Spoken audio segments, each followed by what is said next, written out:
Un grand chazak pour tout. Et Bruchim Abaïm, Erev Tov Lekoulam, bonsoir à toutes et à tous.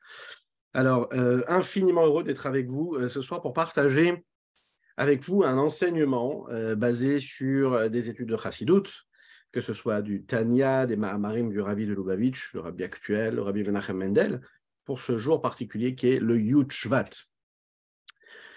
C'est l'histoire d'un jeune élève qui va être un futur professeur, un grand scientifique aux États-Unis qui rencontre le rabbi. Et il a plusieurs questions à poser au rabbi. Le rabbi va écouter toutes ces questions et à la fin, le rabbi lui dit, voilà, moi j'ai une question à te poser.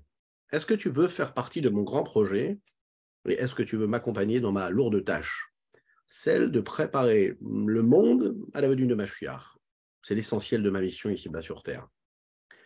Cet élève écoute. C'est un élève qui devient professeur et qui ne comprend pas ce que le rabbi peut lui demander. Le rabbi lui dit, voilà, je veux que tu encourages tous les autres étudiants qui sont avec toi dans cette université américaine, dans laquelle il y a plus de 7000 étudiants juifs, et j'aimerais que tu les influences, que tu les encourages à accomplir la Torah et les mitzvot un petit peu plus, qu'ils s'investissent un petit peu plus dans la Torah et les mitzvot. Cet homme-là est un peu confus. Il dit, ah oui, mais comment est-ce que moi, je vais pouvoir encourager 7000 étudiants à étudier, plus la Torah pratiquer, plus les mitzvot? Et le rabbi de lui répondre, tu ne vas pas t'occuper de 7000 étudiants, mais tu vas influencer 7 étudiants, mais tu vas les influencer d'une certaine façon, de façon à ce qu'eux, ils puissent aussi influencer 7 étudiants, qui eux aussi influenceront 7 personnes, ainsi de suite. Et là, le monde, c'est sûr qu'il sera prêt à la venue de Mashiach. Qu'est-ce que cela veut dire? Ça veut dire que le rabbi de Lubavitch, sa mission, ça n'a pas été seulement d'être un grand tzaddik, mais c'est surtout de transformer l'approche qu'on avait jusqu'à ce jour-là, à travers les enseignements des autres rabbins, des autres maîtres de la Chassidoute qui l'ont précédé, de changer cette approche et de se dire que chacun et chacune d'entre nous, nous avons une mission particulière, et cette mission, c'est de préparer la venue de Mashiach, mais qu'on a un potentiel infini qui est d'encourager un autre juif, non pas à seulement accomplir une mitzvah, mais à devenir lui-même un ambassadeur de cette mitzvah. Devenir chacun, celui qui pourra encourager l'autre à accomplir une mitzvah. Lechaim, lechaim, lechaim.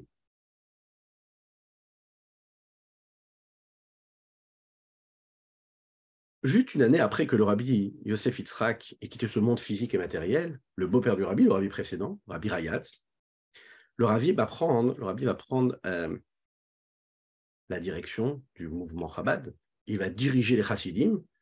Mais ce jour-là, il ne dirige pas seulement les chassidim, il devient ce que nous appelons un rabbi, Rosh Bene Israël, la tête du peuple juif. Il va devenir le Moshe de la génération. Il va conduire le peuple juif entier. On est juste après la Shoah. On est dans un monde qui est en pleine évolution. Le modernisme arrive de plus en plus. Et il faut réussir à transmettre un message, le judaïsme, à ce monde-là moderne qui a quitté toute cette détresse-là, et réussir à lui redonner l'envie, lui donner de la vitalité, lui donner de la joie, donner envie d'accomplir la Torah et les mitzvot. Mais pour cela, il faut comprendre qu'est-ce que c'est un rabbi. Et comment nous-mêmes, on pourra prendre part à ce grand projet. S'il y a un rabbi, c'est qu'il y a un peuple. Il ne peut pas y avoir de roi sans peuple. Il y a donc en fait, en chacune et chacun d'entre nous, un peu de ce roi-là, un peu du rabbi.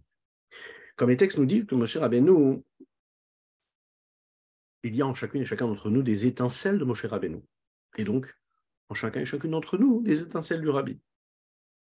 Comment est-ce qu'on peut faire en sorte que ces étincelles s'illuminent, illuminent notre entourage et deviennent ces réverbères que le rabbi a tant voulu qu'il y ait partout dans le monde?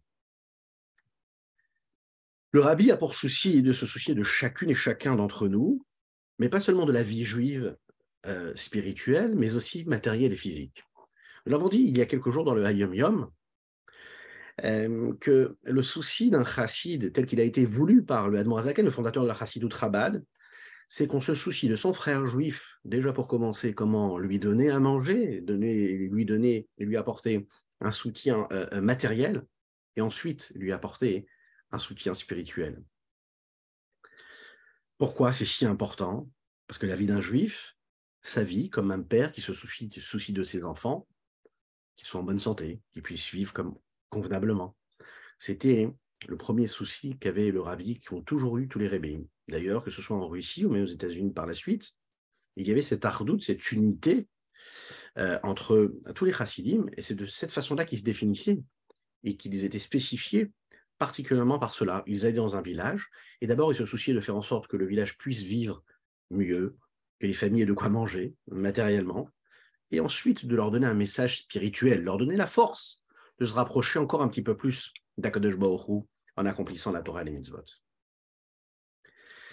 Une petite histoire qui peut nous montrer un petit peu ce que ça veut dire être un rabbi et de quelle façon c'était vécu dans les premières années de la Nessiout, quand le rabbi a commencé à diriger les chassidim. Un jour, le rabbi et la rabbinite sont partis rendre visite dans un quartier de Flatbush, à Brooklyn, à une demi-heure environ de Crown Heights. Et ils sont arrivés là-bas, ils sont restés une petite demi-heure dans une famille, ils ont rendu visite à cette famille, et ensuite ils sont partis. Vous imaginez, les élèves qui ont vu cela, les bachorim de la yeshiva qui ont vu ça, étaient très surpris. Le rabbi Lubavitch n'avait pas l'habitude souvent de sortir, de partir de chez lui. Et ils étaient très, très surpris. Le rabbi de Lubavitch avait rendu visite avec son épouse à une famille qui n'était pas du tout une famille Chabad. Ils ont donc décidé d'aller les voir, de leur poser la question, de leur demander pourquoi est-ce que le rabbi était parti les voir, leur rendre visite. Et ces hommes-là ont répondu, on dit tout simplement, voilà, il y a quelques jours, nous avons envoyé une lettre au rabbi de Lubavitch, et puis on lui a demandé une bracha pour le Shalom Bayit, qu'on puisse avoir la paix dans le foyer. Et le rabbi nous a dit, je vais vous envoyer un couple qui va venir vous aider dans le Shalom Bayit. Et en effet, c'est ce qui s'est passé. C'est le rabbi lui-même qui se déplace avec son épouse pour les encourager à retrouver la paix dans le foyer. C'est une petite histoire qui montre comment, en réalité, le rabbi de Lubavitch se souciait de ses chassidim et du peuple juif tout entier, comme on peut se soucier de ses enfants. Avant de comprendre quelle est la nécessité de s'attacher à ce rabbi, comme lui s'attache à nous, il faut comprendre déjà quelle est la définition même de ce rabbi-là.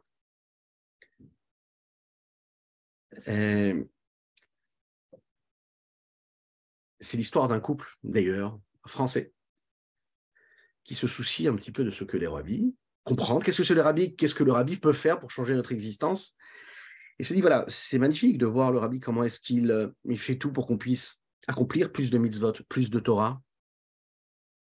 Mais comment ça se fait que chez les Lubavitch, souvent dans les familles, on peut le voir dans l'éducation des enfants, on parle énormément du rabbi. Le rabbi, le rabbi, le rabbi, le rabbi, le rabbi. A priori, on doit parler de Dieu. On doit parler de la Torah, des mitzvot. C'est une obsession, le rabbi, autant de photos du rabbi, toujours parler du rabbi, apporter de la satisfaction au rabbi. On a tendance même à dire apporter de la satisfaction au rabbi avant de dire apporter de la satisfaction à Dieu. Pourquoi parler tant du rabbi, ne pas parler de Dieu? Pourquoi parler de l'intermédiaire au lieu de parler du message, a priori? Alors les chassidim lui ont dit, voilà, voilà ce que tu vas faire. Tu vas voir le rabbi en Yechidout et tu lui poseras cette question-là. Cet homme-là arrive devant le rabbi et dit comme ça, voilà, pourquoi est-ce qu'on parle tellement de vous? Pourquoi est-ce qu'on précise que l'attachement à votre personne est si important que cela? Pourquoi est-ce qu'on n'encourage pas chacune et chacun à accomplir la Torah et les mitzvot un petit peu plus, de la meilleure des façons, mais sans avoir besoin de préciser qu'il faut s'attacher au grand maître, que s'attacher au grand tzaddik, s'attacher au rabbi?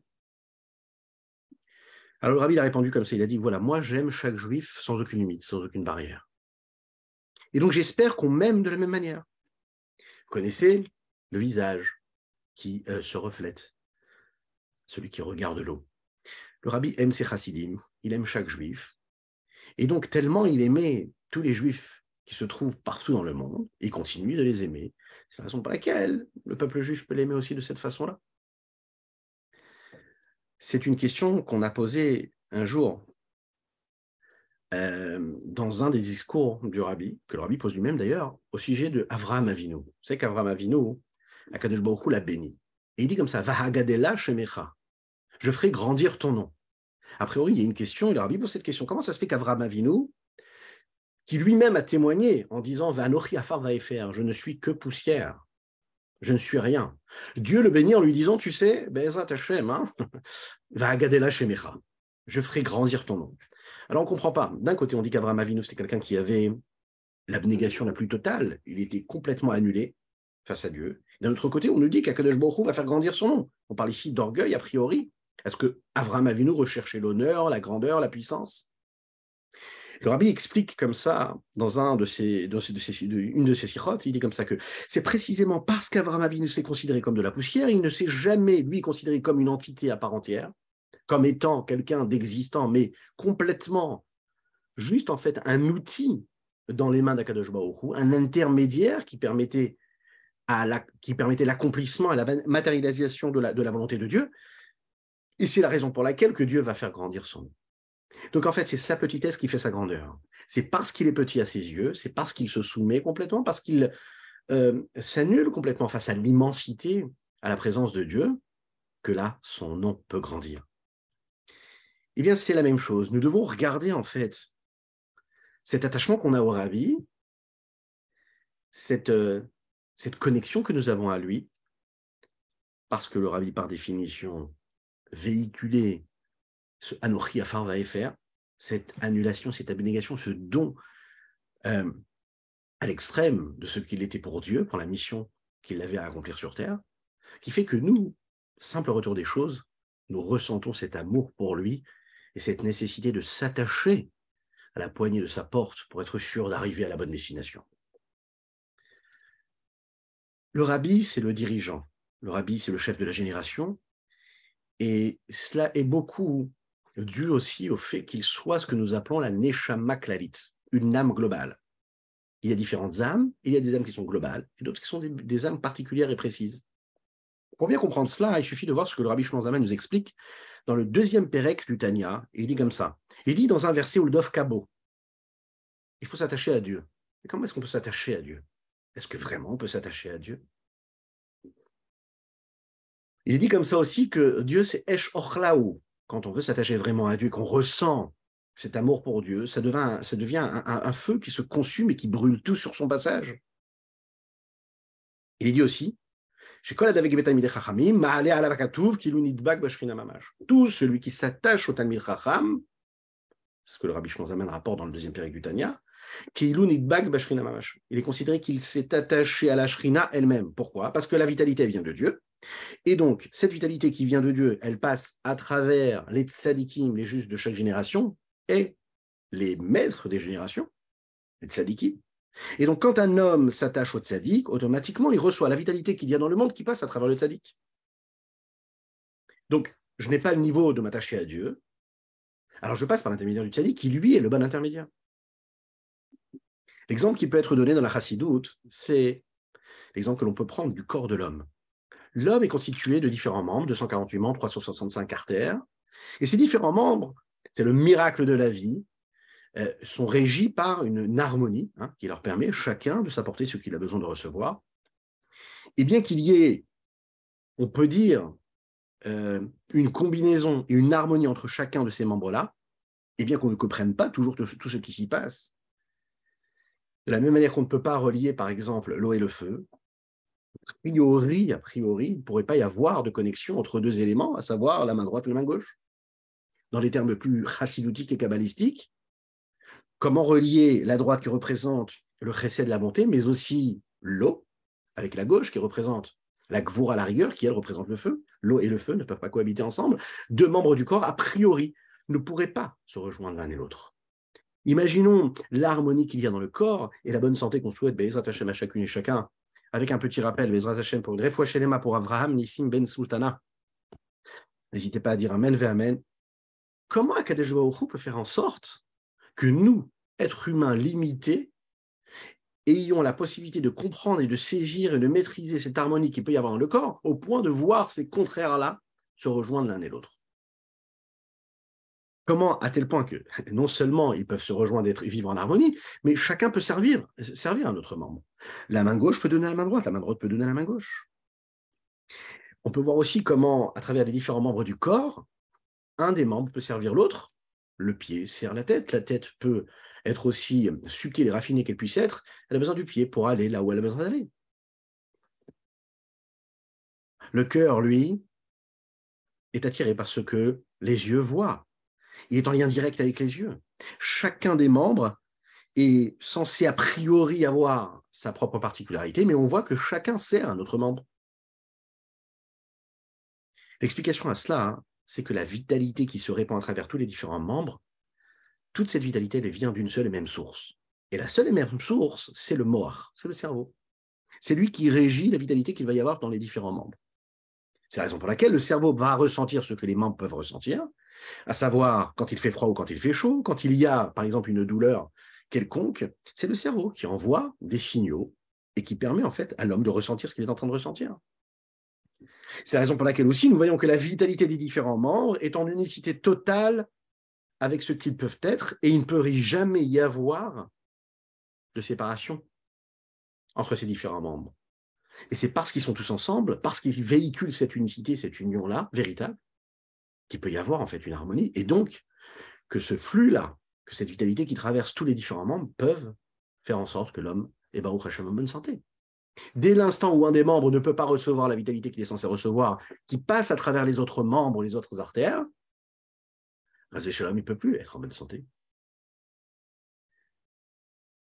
C'est donc la raison ici que nous voyons ici, qu'on voit que la petite douleur qui vient du pied, elle est ressentie en fait à travers le cerveau. C'est tout le corps de l'homme qui est chamboulé par la petite douleur qui vient du pied.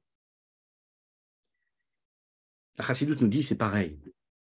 Les neshamot du peuple juif, dans chaque génération, il y a une neshama klalit, c'est la neshama du tzaddik, le juste de la génération, qui lui, Rosh Béné Israël, est la tête du peuple juif. Il est considéré comme la tête par rapport à tous les différents membres du corps. Les différents membres du corps, eux, vont représenter les différentes neshamot qu'il y aura dans ce peuple juif-là, les différents niveaux qu'il va y avoir. Ceux qui ont un petit peu plus de connexion avec la sainteté de Dieu, ceux qui en ont un petit peu moins, mais tous seront toujours reliés à la tête. Et de la même manière que le corps de l'homme est constitué des différents membres, de membres qui nous paraissent insignifiants a priori ou secondaires, pas si nécessaires, pas si subtils et raffinés, ou aussi nécessaires dans notre vie de tous les jours, que ce soit la tête, que ce soit le cœur, les différents membres du corps. On aura besoin de tous les membres pour que ce corps-là soit et vive en harmonie. Et bien les neshamot, c'est pareil. Il y a la tête, il y a le cerveau de la génération, mais elles sont en unicité totale, toutes ces neshamot qu'il y a dans la génération avec la neshama de ce maître de la génération. Et le Rabbi Shonzaman de nous expliquer ici qu'il y a en fait un seul élément, et même une fois que et bien que les neshamot soient ensuite séparées l'une de l'autre et chacune va avoir sa particularité, à tel point qu'on voit que, comme exemple du corps de l'homme qui a un pied, dans notre génération, on est considéré comme le talon de ce corps-là, de ce pied-là. Nous savons que c'est une génération qui est appelée Higveta de Meshicha, le talon de Mashiach. La majorité des neshamot, elles sont considérées comme les neshamot du pied de ce grand corps-là. Et puisque le tzaddik est considéré comme le cerveau, et que le cerveau du tzaddik, lui, est en unicité totale avec Akadosh Baruch Hu, on voit bien ici qu'en fait, comme l'exemple du cerveau du père et du fils, que dans le cerveau du père, il y a déjà le cerveau du fils, et que le cerveau du fils est en connexion totale avec le cerveau du père, eh bien, à chaque fois qu'un juif, écoutez bien cela, s'attache à Akadosh Baruch Hu parce qu'il va accomplir une de ses mitzvot, c'est-à-dire une de ses volontés, une de ses recommandations, il est en train de s'attacher à Akadosh Baruch Hu, il est en train de s'attacher à Dieu. Il s'attache à son cerveau. En fait, avec des mots plus simples, on pourrait dire que chaque juif, c'est un des membres qui fait partie de ce cerveau du tzaddik, et le tzaddik, lui, il est en connexion directe avec Dieu. Automatiquement, lorsque le juif s'attache au tzaddik, il s'attache à Dieu.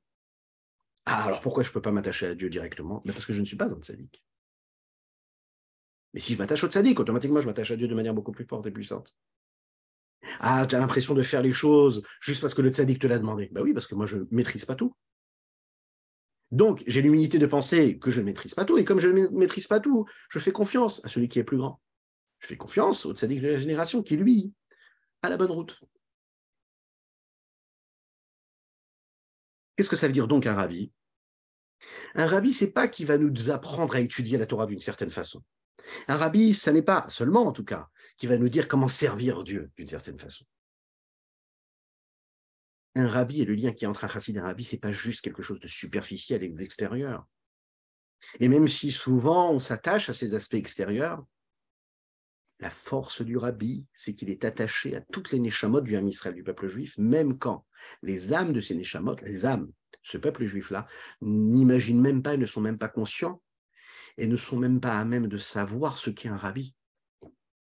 Le rabbi est en connexion avec chacune et chacun d'entre nous dans le peuple juif à travers toute l'histoire, peu importe qu'il en soit conscient ou pas. De la même manière que dans les membres du corps, il peut y avoir des membres qui ne sont pas conscients, qui sont en connexion directe avec la tête.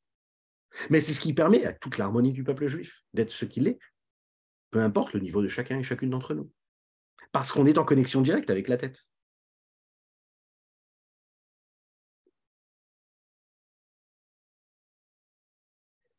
Alors, il y a des différences.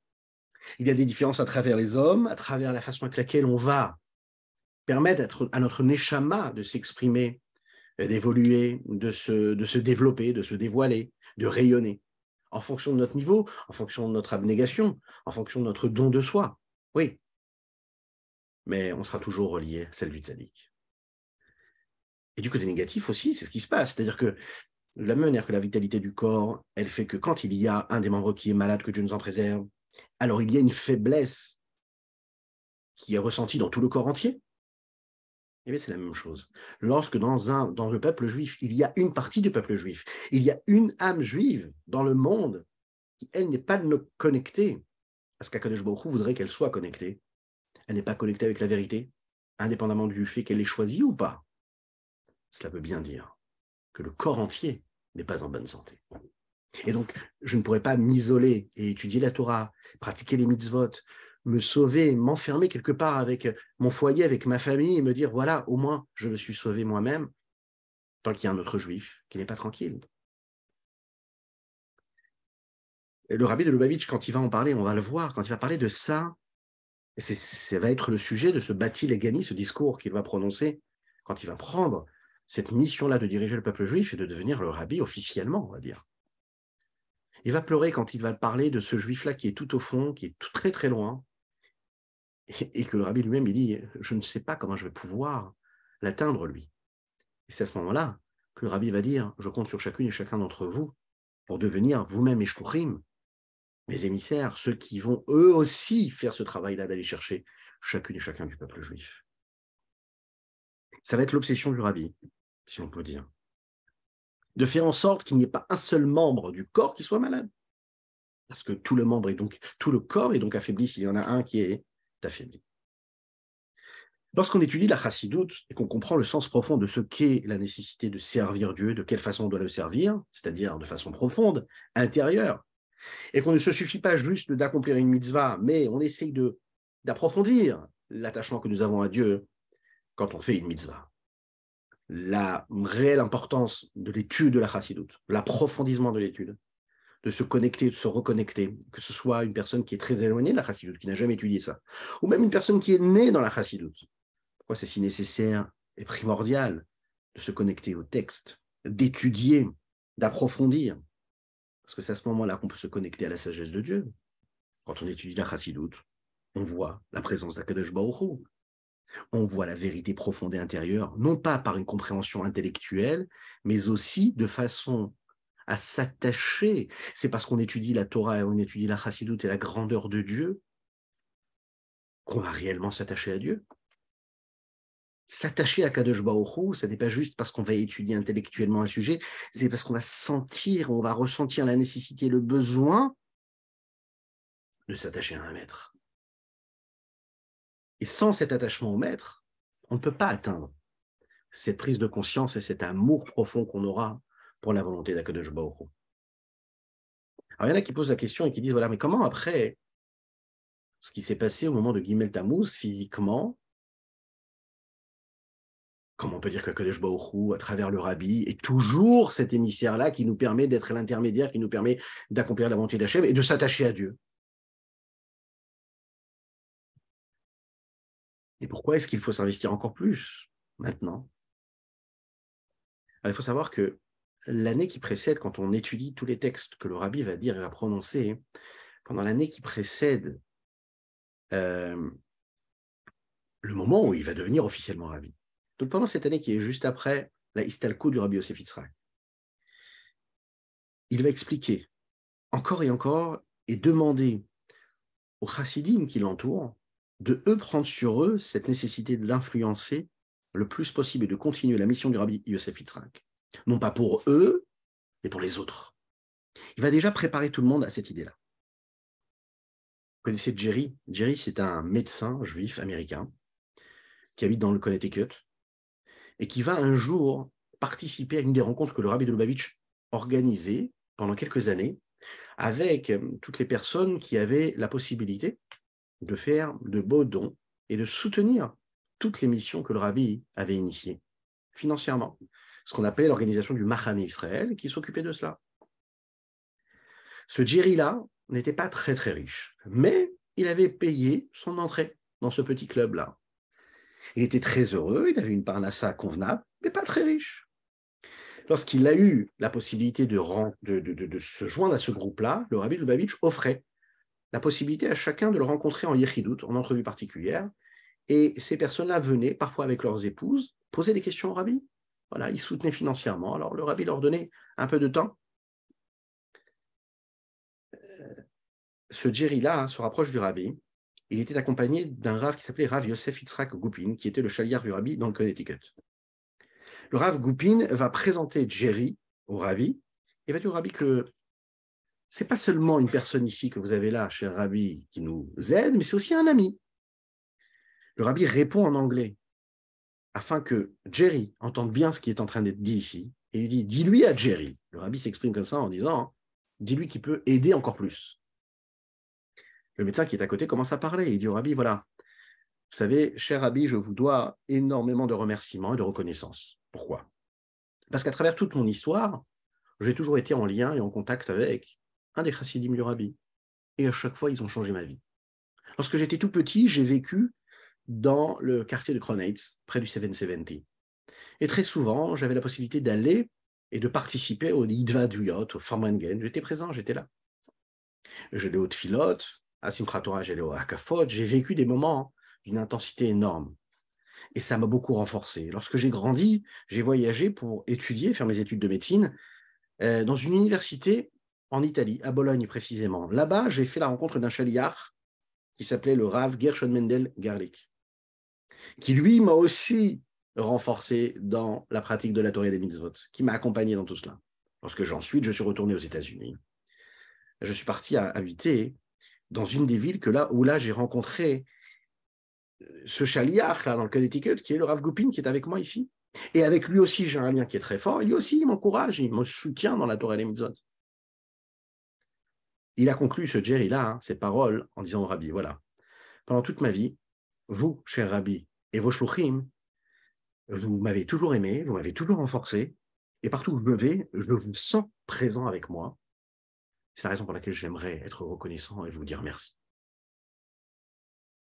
Le Rabbi était très heureux d'entendre ce qu'il avait entendu, et l'histoire nous raconte que ce témoignage dit que le Rabbi avait sa figure s'est éclairée de bonheur. Et le Rabbi lui a répondu comme ça. Il faut que tu saches que ce chaliach à Bologne, en Italie, qui est le Rav Eliaou David Bornstein, en ce moment-là, il faut que tu saches qu'il se sent très seul. Et dans cette solitude-là, il pense vraiment qu'il est seul, il est très éloigné de tout le monde, il est très éloigné de ses frères chassidim qui, eux, se trouvent au 770 maintenant. Il est persuadé que personne ne pense à lui, et peut-être que personne ne pense à lui. Mais je te demande une seule chose. Dis-lui, toi, qu'on pense à lui.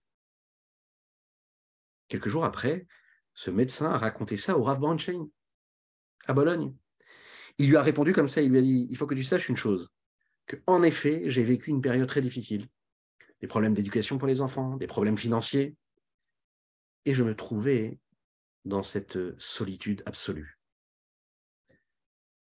Et d'un coup comme ça, j'ai senti un éveil, j'ai senti quelque chose de fort, j'ai senti une lumière, j'ai senti une vitalité qui s'est emparée de moi, et j'ai repris des forces, et je me suis réveillé, j'ai eu de la joie, du bonheur, puis j'ai pu avancer, et je suis sorti de cette solitude-là. Vous l'avez compris, c'était au même moment où le rabbi avait parlé à cet homme-là et qui lui avait dit, pense à lui dire qu'il n'est jamais seul et qu'on pense à lui. C'est une histoire qui correspond souvent pour ceux qui ont un contact avec le rabbi de Lubavitch, qui ont ressenti cela. Et même des personnes qui n'ont pas eu le mérite de voir le rabbi, qui ressentent ça même maintenant, encore plus maintenant qu'avant d'ailleurs, et qui sont capables de dire comment la présence du rabbi, le fait de penser au rabbi, le fait de se dire que, étant donné que le rabbi m'aime, alors moi aussi je dois l'aimer de cette façon-là, et parce que je l'aime de cette façon-là, il y a cette connexion qui se crée, et que je me sens moins seul, et que ça me donne des forces. Toutes ces personnes qui l'ont vécu et qui continuent à le vivre peuvent comprendre ce que ça veut dire, que cette joie qui peut être ressentie dans le cœur d'un juif, c'est une joie qui est réelle. Il faut savoir une chose que le rabbi a répété à maintes et maintes reprises, c'est que le lien qu'il y a entre un chassid et un rabbi, ce n'est pas un lien qui est dépendant du temps, de l'espace, de l'endroit, du lieu. Que ce soit un rabbi qui se trouve comme étant être le rabbi Shlomo Zalman de Liadi, qui, quand il recevait ses chassidim, était capable de leur dire qu'il avait ressenti au même moment ce qu'ils ressentaient et ce qu'ils avaient éprouvé. Ou que ce soit le Baal Shem Tov, d'innombrables histoires qui nous racontent comment le Baal Shem Tov était capable au même moment de dire aux chassidim qui étaient autour de lui, prier pour ce frère juif qui est en train de vivre quelque chose de difficile. C'est parce qu'on pense à son frère juif qu'on est capable de lui apporter quelque chose. Alors, ça paraît comme ça des mots, ça peut paraître comme ça un peu mystique, et ça ne l'est pas du tout. La chassidoute nous rappelle une chose. Dès l'instant, on comprend bien cela, que chacune et chacun d'entre nous fait partie de ce même corps, le corps du tzaddik, et qu'il y a une harmonie dans ce corps-là. Alors, c'est logique que si je pense à mon frère juif et que j'éprouve de l'amour pour lui, eh bien automatiquement, il va naître en lui une sérénité, une tranquillité qu'il ne soupçonnait même pas, qui va libérer cette solitude dans laquelle il est, qui va chasser l'obscurité dans laquelle il se trouvait, qui va faire partir tous les nuages que son existence rencontrait, parce que moi, au bout du monde, j'ai ressenti de l'amour pour lui. Et c'est tout à fait normal, parce qu'on est dans ce même corps-là. Maintenant, qu'est-ce qui nous permet de vraiment créer cela?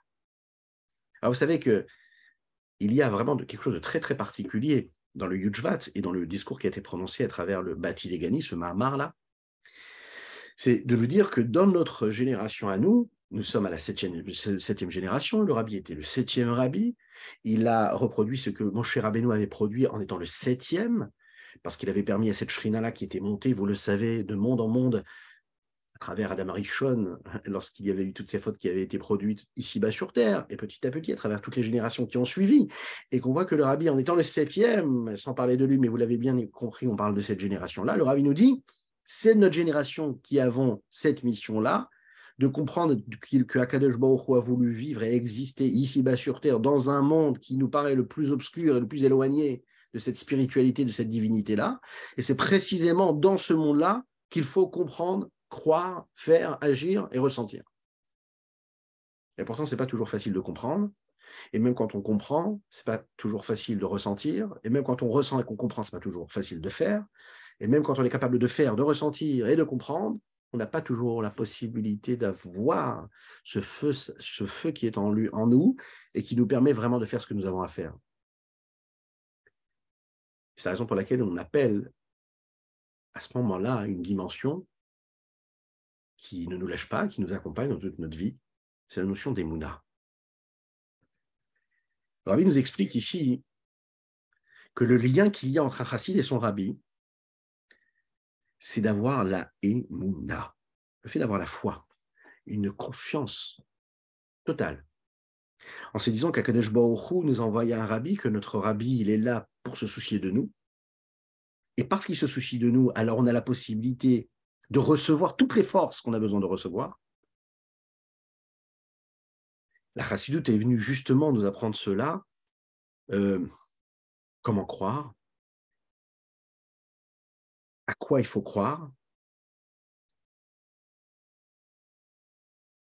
mais aussi de quoi cette foi-là est constituée.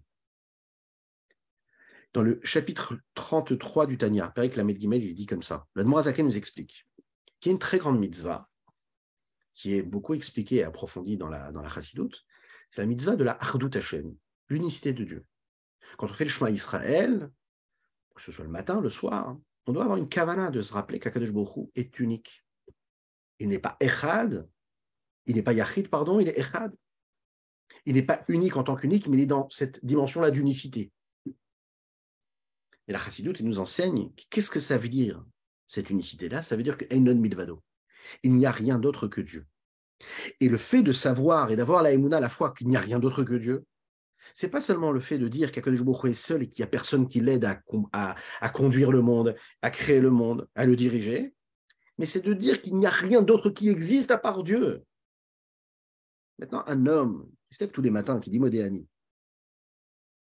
et qui prend conscience qu'il n'y a rien d'autre que Dieu, peu importe là où il se trouve dans sa vie de tous les jours, peu importe les problèmes qu'il peut rencontrer dans sa vie sociale, familiale, dans l'éducation de ses enfants, dans la paix de son foyer, de son couple, peu importe si le contrat va être signé ou pas, peu importe si son associé dans sa société est avec lui ou pas, dans sa démarche, dans ce qu'on veut, dans son investissement. Un homme qui vit dans cette pleine conscience-là que Einon Milvado, et que tous les mondes qui ont été créés, et dans ces mondes-là, toutes les créatures qu'il y a dans chacun des mondes, ça n'est rien, c'est nul devant Dieu. Alors ça paraît comme ça simplé de le dire. Ça paraît simplé, ça paraît un peu innocent, ça paraît... Mais non, c'est faux. Qu'est-ce qui fait la bascule? Qu'est-ce qui fait la différence chez un juif? C'est quand il réussit à retrouver cette simplicité-là, cette innocence-là. De dire oui, il n'y a rien d'autre que Dieu. De se le dire, de se le répéter comme un sportif qui va faire son sport, ses exercices, tous les jours les mêmes pour atteindre son objectif. Eh bien, un juif, il a une trajectoire. Et cette trajectoire-là, il ne doit jamais, jamais, jamais, jamais, jamais dévier de cette trajectoire. Qu'est-ce que c'est de jamais dévier de la trajectoire? C'est de toujours se rappeler que tout ce qui se passe autour, ça n'est rien, si ce n'est Dieu. Bon, qu'est-ce que ça fait de le dire? Ah ben, essayez tous les jours. En tout cas, c'est une promesse de la Chassidut. Quand on y pense sans arrêt, que ce soit en marchant, que ce soit en ouvrant notre commerce, que ce soit en travaillant, en cuisinant, en allant chercher les enfants à l'école, en priant, parce que parfois on oublie de penser à Dieu quand on prie, oui, vous le savez. Il est dit comme ça, le Morazaken, il approfondit l'idée, il y a un juif qui approfondit dans sa pensée et qui imagine dans son intellect, de sa compréhension, dans son discernement, la foi véritable qu'il a en cette unicité de Dieu. Il fait naître en lui et dans son cœur, écoutez bien, non pas une compréhension intellectuelle de la présence de Dieu, non pas une prise de conscience de la présence de Dieu, mais il fait naître en lui de la joie. De la joie. Pourquoi un homme qui est dans le doute est triste et celui qui est pas dans le doute est joyeux? On pourrait dire même l'inverse. Pourquoi quelqu'un qui est joyeux, il n'a pas de problème de émouna? Et celui qui est triste, il a souvent des problèmes de safek et de doute, de remise en question. Eh bien, la réponse est non à la question. La joie véritable, Rabbi Shimon Zalman nous dit ici, elle vient parce qu'en fait, j'ai réussi à faire dévoiler en moi, j'ai nourri mon âme dans cette prise de conscience-là, de me dire que hey, ne doit donner rien d'autre que Dieu. C'est comme la simcha, la joie qu'un homme peut ressentir lorsqu'il est tout près du roi. C'est un homme simple. Mais quand le roi lui dit, tu sais, tu peux venir chez moi, alors il éprouve de la joie. C'est plus que de la joie. C'est un état qui dépasse tout. Il se sent pousser des ailes, il peut partir, aller faire tout ce qu'on lui demande. Et pourquoi? Qu'est-ce qui s'est passé? Ah non, je suis juste bien, je suis heureux. Le roi, il m'a donné un peu d'attention. Mais tu as juste eu de l'attention. Hein. Tu as toute ta vie, tu as tous tes problèmes, tes tracas, tes peines, tes soucis. Qu'est-ce qui fait que d'un coup, tout va bien pour toi? Qu'est-ce qui fait? C'est qu'il y a le rabbi qui me regarde et qui me dit je suis avec toi, tu es mon fils, j'ai besoin de toi. J'ai un grand projet, je veux que tu sois avec moi dans le grand projet. Ça donne des ailes. Il faut avoir la émouna. Il faut avoir la émouna de se dire que le roi nous a fait rentrer chez lui, dans son palais, et qu'il nous dit venez avec moi. J'ai un grand projet, asseyez-vous, et je vais vous dire ce qu'il faut faire, et ce qu'il y a à faire. Et on va le voir, hein. C'est ce que le rabbi va faire avec nous, et qu'il fait à chaque instant de notre vie. Imaginez les rapprochements qu'on pourrait avoir avec le roi des rois, Akadosh Baruch Hu, qui vient chez chacune et chacun d'entre nous, depuis le moment où on dit Modéani, et jusqu'au moment où on va dire à la fin de notre journée le Kriyat Shema à la Mita. Ça agit, ça influence l'homme. Ça fait en sorte que l'homme ressent une joie phénoménale. La seule chose qu'il a envie de faire, c'est de se lever, de chanter et de dire Ashrenu matov chelkenu umanaim goralenu umaya fayerushatenu. C'est la raison pour laquelle un juif qui a la foi dans cette unicité de Dieu et qu'il va étudier, comprendre, saisir de manière froide et intellectuelle ce qu'est la présence de Dieu, la grandeur de Dieu, mais qui ne ressent pas une certaine joie et qui va refermer le livre en se disant je suis un peu plus intelligent qu'hier et qui continue sa vie. C'est-à-dire qu'il n'a pas eu cette force-là de retirer cette carapace, de se mettre devant Akadosh Baruch Hu et de ne pas avoir peur dans cette forme de candeur et de simplicité, et de dire oui, je crois, j'ai cette foi en Dieu. Oui, ce n'est pas une question cérébrale, c'est quelque chose qui me dévore, qui est en moi, qui brûle en moi, qui ressent cette véritable joie. Alors à ce moment-là, cet homme-là, s'il n'arrive pas à ça, il n'arrive pas à la véritable émouna, la chassidut. Et s'il réussit à arriver à cela, alors il arrive à avoir la vraie émouna. C'est pourquoi nous voyons que plus un homme est simple, et plus il a cette intégrité-là, cette force-là.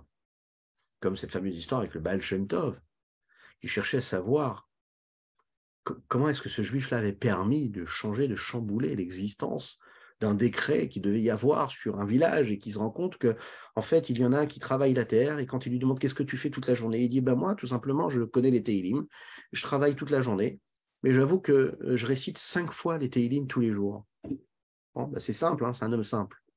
Et c'était Mouna, les mots de Torah qu'il prononçait, c'était la joie véritable. Le Rabbi Shlomo Zalman termine là-bas en disant Vezoi dirato betartonim. C'est la mission d'Akadosh Baruch Hu ici, sur cette terre-là, quand il crée le monde. C'est ce Mahamar Batilagani quand Dieu il dit je suis venu dans mon jardin, les Makom Shaya Itkaro Batrila, à l'endroit où je me trouvais avant. C'est-à-dire qu'avant que le monde ait été créé, il était dans cet endroit-là, c'est-à-dire l'endroit qui est le plus bas, l'endroit où on se trouve. On ne parle pas de quelque chose d'éloigné de nous. Dieu se trouvait là où on est, dans cet endroit qui paraît le plus bas. Cette joie-là que nous avons dans la Emouna, dans la foi, c'est l'endroit où Dieu réside. Dieu réside dans la joie que nous éprouvons quand on arrive à agir avec cette foi simple en Dieu. Le Rabbi de Lubavitch, en fait, c'est une Emouna qui nous a donné cette foi-là, cette dimension, cette petite force, cette petite chose en plus qui nous a apporté et qui est dans chacune et chacun d'entre nous, dans notre cœur, dans notre corps, qui nous fait prendre conscience qu'on a la possibilité, en fait, de créer quelque chose qui nous dépasse.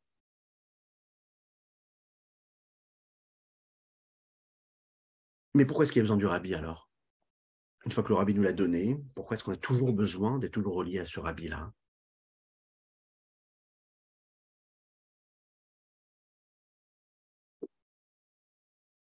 Dans une de ces sirotes qu'il va donner au Chassidim, le Rabbi va dire comme ça. En général, un chassid, quand il pose des questions au Rabbi, quand il lui demande des bénédictions, il ne lui demande pas des bénédictions seulement et uniquement spirituelles, mais il demande aussi des bénédictions concernant des besoins matériels. Avec une petite précision, non pas des besoins de matériel grossier, physique, mais des besoins matériels. Et ce n'est pas la même chose. Le Rabbi explique que le Rabbi, le tzaddik, il est nécessaire, il est primordial, et il va répondre à la question que beaucoup ont quand ils n'ont pas ce contact avec le Rabbi, de dire « Mais pourquoi est-ce que vous priez le Rabbi? Priez Dieu directement. Priez Dieu directement. On a tous les jours 3 tfilotes, et ces tfilotes-là, elles nous permettent de prier Dieu, de lui demander tout ce que nous avons besoin de lui demander. » Alors, première partie de la réponse, la tfila, bien sûr, elle est faite pour demander des choses à Hachem, mais elle est faite aussi surtout pour s'attacher à Dieu. Et on oublie que quand on fait une tfila, on est là juste pour les lehit palel, qui veut dire les hit kacher, de s'attacher à Dieu. Mais c'est tellement difficile de s'attacher à Dieu qu'on va passer par le Rabbi. Et pourquoi? On va voir tout de suite. Le Rabbi, c'est l'intermédiaire. Et qu'est-ce que c'est un intermédiaire? Alors, le Rabbi nous explique comme ça, dans une de ses sirotes, que les intermédiaires, ils sont en multiples. Il peut y avoir des intermédiaires qui brisent la chaîne et des intermédiaires qui, en réalité, créent réellement un lien. À savoir, un intermédiaire qui va marquer les différences qu'il y a entre les deux éléments ou deux entités qui sont contraires l'une de l'autre, mais bien qu'elles soient contraires l'une de l'autre, lui, il va créer le lien entre les deux. Et il y a un intermédiaire qui, lui, non, parce qu'il est, lui, pas en tant que tel, il est capable de créer une connexion entre les deux extrêmes. Donc, il ne crée pas juste un lien, il crée un lien dans lequel il y aura quelque chose entre les deux extrêmes qui vont se relier les deux. Ça n'est pas pareil. Prenons un exemple. Un homme simple, un citoyen normal, qui n'a aucune capacité de s'attacher et de créer un lien avec un homme de pouvoir. Alors, qu'est-ce qu'il va faire? Il va prendre contact avec une personne qui est proche du roi ou du pouvoir, qui, lui, va créer un lien avec l'homme de pouvoir et qui va accepter de créer ce contact-là et donc intercéder en sa faveur et créer un lien entre les deux éléments, l'homme simple et l'homme de pouvoir. Le mérite et la possibilité qu'il y a dans cet intermédiaire-là de créer un lien entre ce citoyen lambda et l'homme de pouvoir ou le roi, C'est parce que lui-même a une place qui lui permet de créer ce lien-là. Mais qu'est-ce qui définit cette place-là? C'est parce qu'il est là au bon endroit, au bon moment, mais pas parce qu'il a un lien direct profond, intrinsèque avec le roi et avec le citoyen, juste parce qu'il est un intermédiaire, parce qu'il est à la bonne place au bon endroit. Il n'y a donc aucun lien entre les deux. Ça, c'est une des possibilités. C'est ce que nous appelons un intermédiaire, mais qui sectionne, qui sépare en réalité. Il ne crée pas un lien, mais il crée un lien qui est beaucoup plus superficiel. C'est ainsi le rapprochement qu'il y a entre cet homme de pouvoir-là et cet homme simple se fait par l'intermédiaire d'une personne qui est tellement attachée au roi, et tellement attachée aux citoyens, profondément attachée, et qui crée un lien entre ces deux êtres-là. Alors le lien sera tellement profond qu'il y aura un lien direct qui dépassera même l'intermédiaire. Mais tout cela va passer par l'intermédiaire, parce que c'est l'intermédiaire qui, lui, s'est annulé complètement. Et comme il s'annule complètement, il crée un lien entre les deux éléments qui étaient a priori contraires et très éloignés. Et c'est ça le rabbi.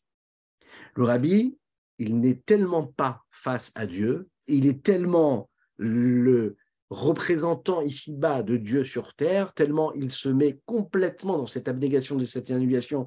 Il n'a pas de volonté propre, il n'est juste que quoi, Shrina Bedaberet Vetor Grono, comme Moshe Rabbeinu, qui est juste quoi, la Shrina qui parle à travers ce qu'il est lui, puisqu'il en est ainsi. On va voir Moshe Rabbeinu, et on demande à Moshe Rabbeinu de parler à Dieu. Pourquoi? Parce que c'est Dieu qui parle à travers Dieu et qui nous permet de créer un lien directement avec Dieu. C'est donc à ce moment-là qu'on voit que Moshe Rabbeinu crée le lien entre le peuple juif et Dieu.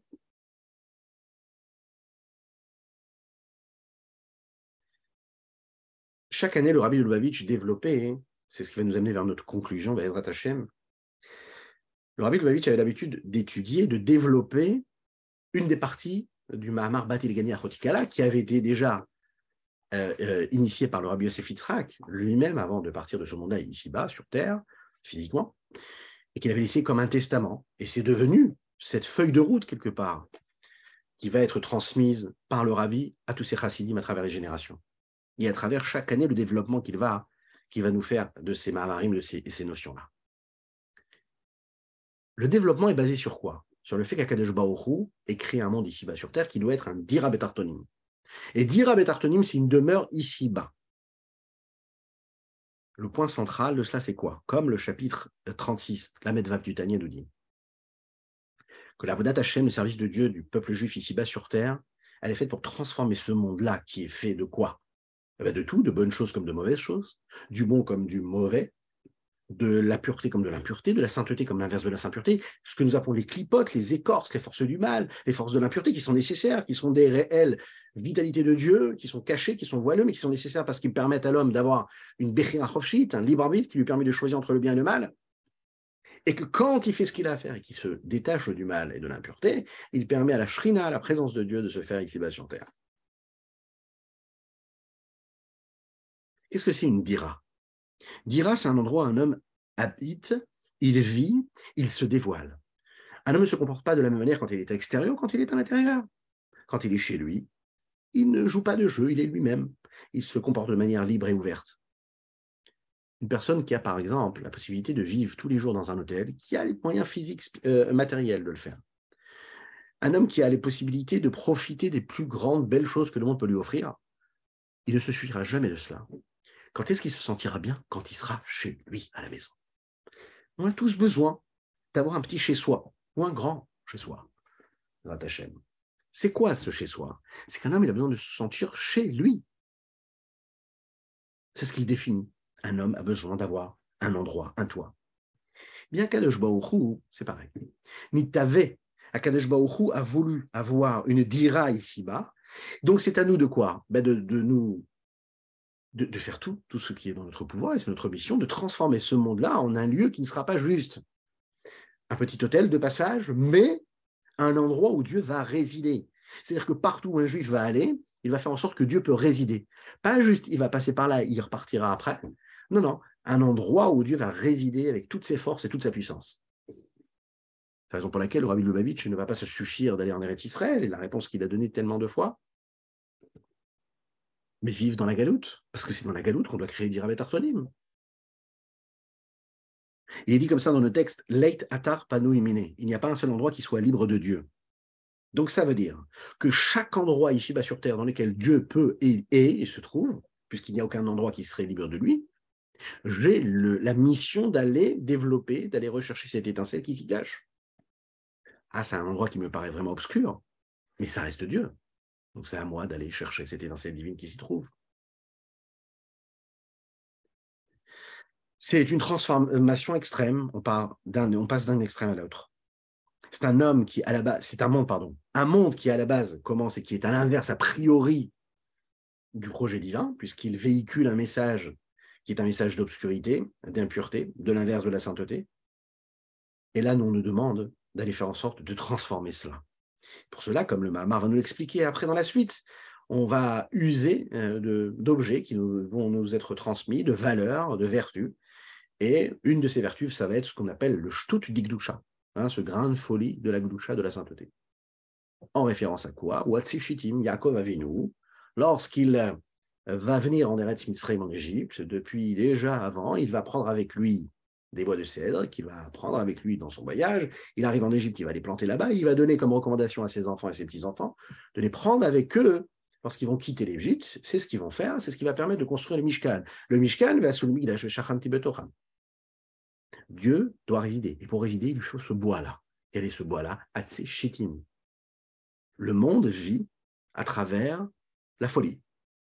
Un homme, comme le dit le texte, un homme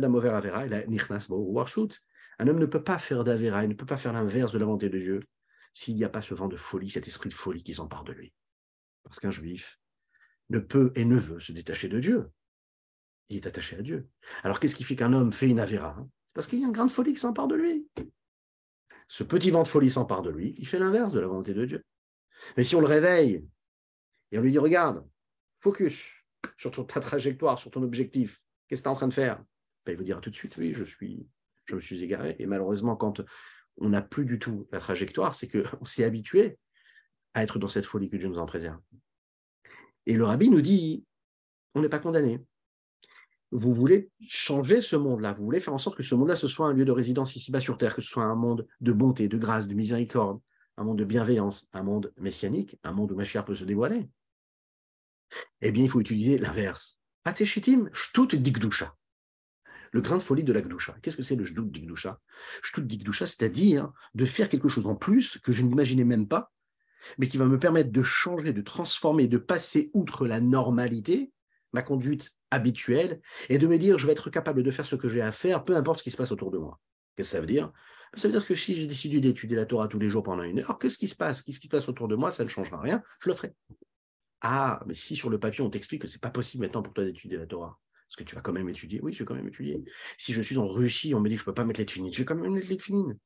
Ah, c'est de la folie. Ah, il y a des gens qui vont donner leur vie pour ça. Oui, bien sûr. Mais c'est parce que ces gens-là ont donné leur vie qu'aujourd'hui on peut être là, que le peuple juif est encore là.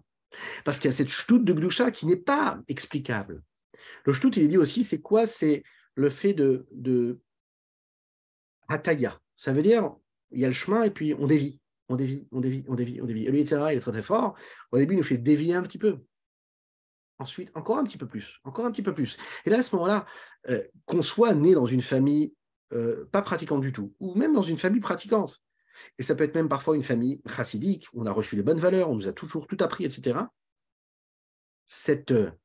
cette capacité-là qu'a la force du mal de nous faire partir de la bonne route petit à petit, qui fait qu'en fait, on perd complètement la prise de conscience et même la capacité de distinguer le bien du mal. On n'est plus conscient en fait de ce que nous faisons. On ne se rend même plus compte de l'énormité de nos agissements, de nos pensées, de nos paroles et de nos ressentis et de nos émotions. Pourquoi? Parce qu'en fait, le Yitzhara, il s'est installé tellement à travers les shtuts, avec la folie de la touma, de l'impureté, et on n'est plus du tout conscient de ce qui se passe. Donc le rabbi nous dit ici, il va falloir faire appel à quelque chose qui dépasse cela et prendre les mêmes armes. Les armes que la touma est là, la gdusha elle les a aussi. Il va falloir faire quelque chose de plus, quelque chose de pas normal. Quelque chose qui fait que tu te dis, quoi qu'il se passe, je ferai et je maintiendrai ce que j'ai besoin de faire pour pratiquer ma Torah, pour pratiquer mes mitzvot. C'est la raison pour laquelle le rabbi va toujours demander encore un petit peu plus. il y a le Shulchan Aruch, on va te dire non, fais encore un petit peu plus, fais encore un petit peu plus. Et ces petites choses en plus qu'on va rajouter, c'est ce qui va nous permettre de faire en sorte que ce qui est logique et ce qui est normal puisse rester réellement déjà bien gardé comme il faut.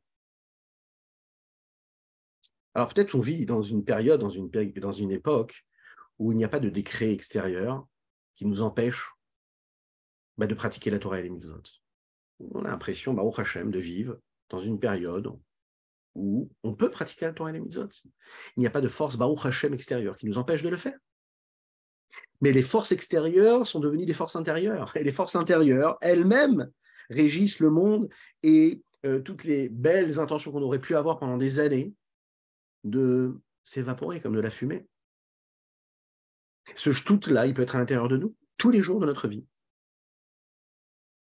Rabbi Lubavitch explique à travers toutes ces sichot, à travers toutes ces sichot et ces mamarim, à longueur d'années en fait, comment le monde qui nous entoure a un impact et une influence considérable qu'on ne soupçonne même pas en fait, dans nos agissements, dans nos choix de vie, la façon de nous habiller, la façon de nous comporter, se dire bon, ça a l'air banal, mais qu'est-ce que ça change si je m'habille de cette façon, d'une autre façon, est-ce que je vais suivre la mode, je ne vais pas suivre la mode, etc., etc., etc.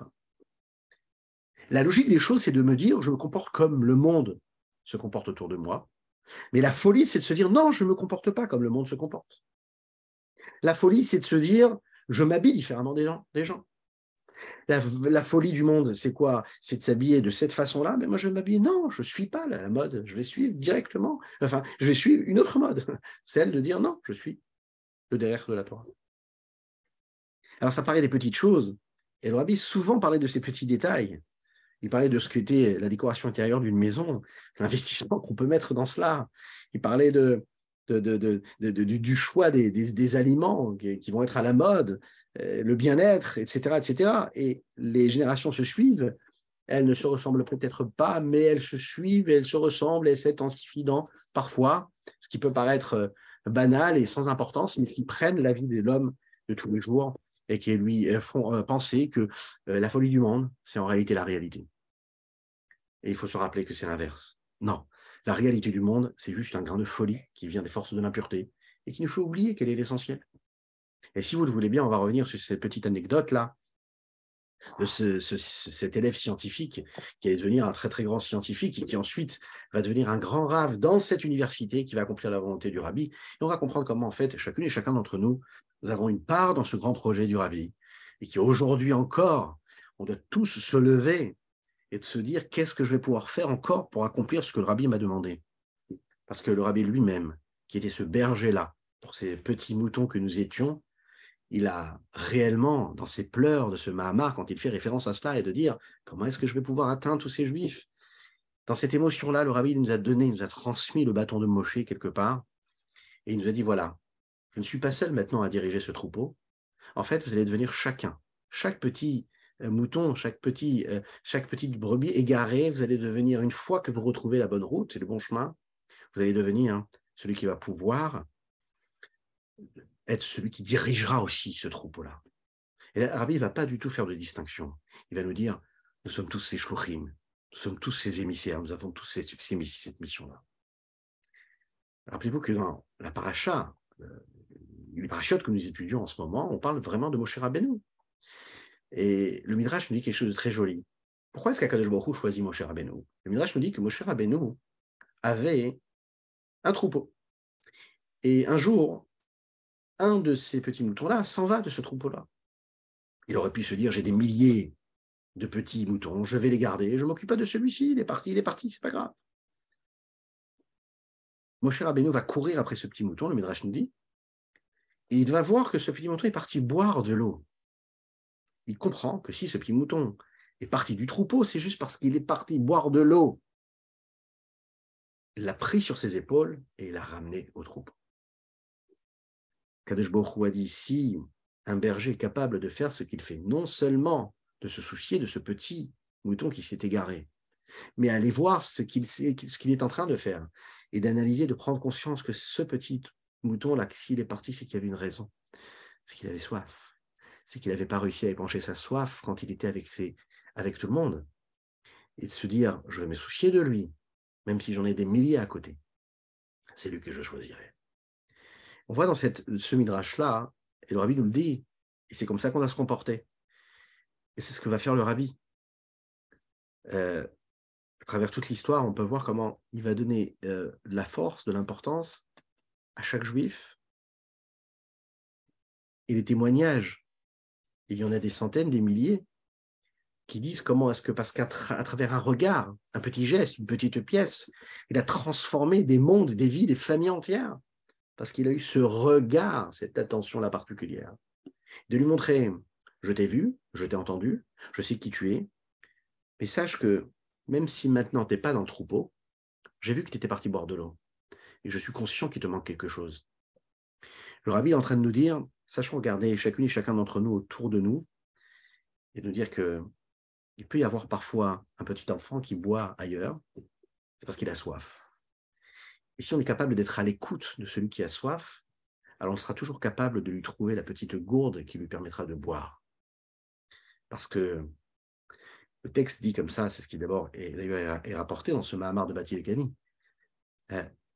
Avraham Avinu, il est dit comme ça, Veikra Shem Beshem Hashem Kem Kelolam. Les Chachamim disent, il dit comme ça, Veikra Shem Beshem Hashem Kelolam. Il ne dit pas Vaikra, mais il faut dire Vayakri. Et le rabbi explique que Vaikra, ça veut dire de diffuser de la Yahadout, du judaïsme, auprès de nos frères juifs. Mais Vayakri, ça veut dire que je vais faire en sorte que les personnes que je croise, eux-mêmes deviennent des ambassadeurs de cette Torah qui a été diffusée. Je ne me suffis pas de donner un message, de transmettre un message que moi j'ai compris, mais je réussis à faire en sorte de transmettre un amour tellement fort pour la Torah, qui va donner envie à celui qui est en train d'écouter ce message du rabbi de la Torah, lui-même va se dire, qu'est-ce que je peux faire pour encourager un autre juif, qui lui aussi va vouloir donner envie à un autre de se soucier de ce qui va se passer pour lui dans sa vie, dans son âme juive. C'est de là que va naître en fait la volonté du rabbi, de tous les shluchim, de la shlichut, faire en sorte de se soucier des juifs qui habitent en Alaska, en Australie, à Singapour et dans tous les recoins du monde. On a peut-être 24 heures dans une journée, mais l'amour que nous avons, c'est un amour qui est démultiplié par l'intensité, par la sincérité que nous pouvons y mettre et porter dans notre message. Voilà, que Kadosh Baruch Hu fasse qu'on puisse prendre ce message, le vivre avec intensité, force et courage, et Bezrat Hashem, si vraiment on le vit de cette façon-là, alors 7 étudiants, ça deviendra 7000 étudiants. 7 Neshamot deviendront des milliers de Neshamot. Et comme le Rabbi avait l'habitude de dire, ces 7 Neshamot-là, ça peut être notre mari, notre épouse, nos enfants, nos frères, nos sœurs, nos parents, nos proches, nos voisins. Et si on le fait avec tellement d'amour et qu'on comprend la soif de la petite brebis égarée ou du petit mouton, alors à ce moment-là, c'est sûr qu'avec ça, cet Avat Israël, cet amour du prochain, que Kadosh Baruch Hu nous enverra le Mashiach très très rapidement. Voilà. Echaim.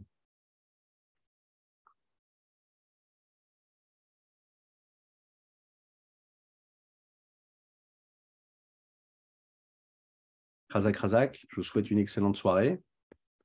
Que Dieu vous bénisse et on se dit à très très bientôt. Bezrat Hashem.